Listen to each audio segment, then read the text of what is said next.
Pode Mutumbá para quem é de Mutumbá, Calafé para quem é de Calafé, Aurém para quem é de Aurém, Mojuba para quem é de Mojuba. Todo dia, cada cabeça que eu coloco, cada cabeça que eu mexo, para mim é uma honra, um grande prazer ter a confiança do Orixá. Saber que o Orixá confia a gente mais um dia, mais uma cabeça, mais uma vida. E a gente saber levar isso a sério é bom, é gostoso. Fábio é meu amigo independente de Candomblé. Fizemos faculdade junto, faculdade de Direito na Uniswan. Lá nos conhecemos e descobrimos mais tarde que professávamos a mesma religião e a partir de aí nossa amizade, que já era estreita, ficou mais estreita ainda. E um dia meu pai Logum me confiou a cabeça do filho dele, o que muito me enaltece, o que muito me deixa feliz. Não tenho nada para entregar ao Fábio, porque eu cheguei, já encontrei ele zelador, já encontrei ele babalorixá. Eu já encontrei ele com filho de santo, com casa aberta. Então, o que eu tenho para dar para ele é o axé que um dia meu pai Oiaquendala me deu. Que ele saiba lidar com tudo isso, que ele carregue a casa e o axé com coração, mas também com sabedoria. Que ele saiba honrar a cada um que passe pela casa dele. Que meu pai Logum dê a ele prosperidade, carinho, vida, vitória, mas que ele nunca imagine que ele é maior do que o Orixá. Que ele nunca fale com o Orixá de igual. Que ele sempre saiba que nós estamos aqui para zelar pelo Orixá, para cuidar do Orixá. Ele já sabe porque ele já era zelador antes de eu chegar.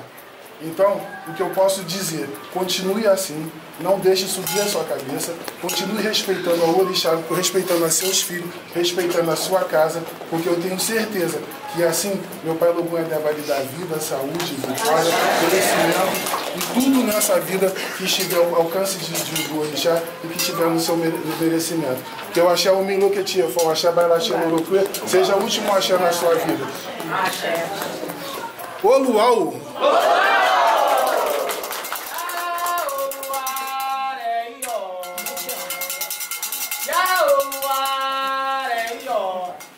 Me mandou ver a Olua, o Chile Omu, o Kualari Aroba, Awado de Awado Peu.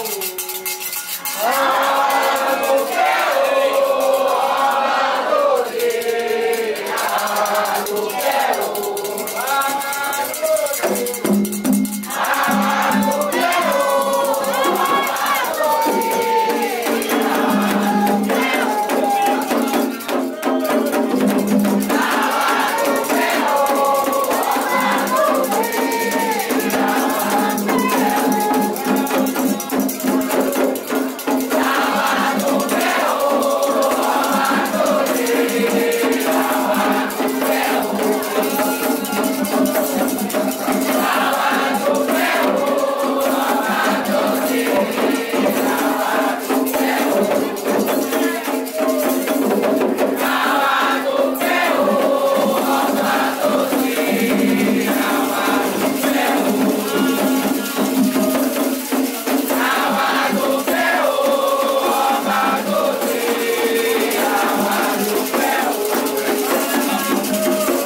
Erique tu badewa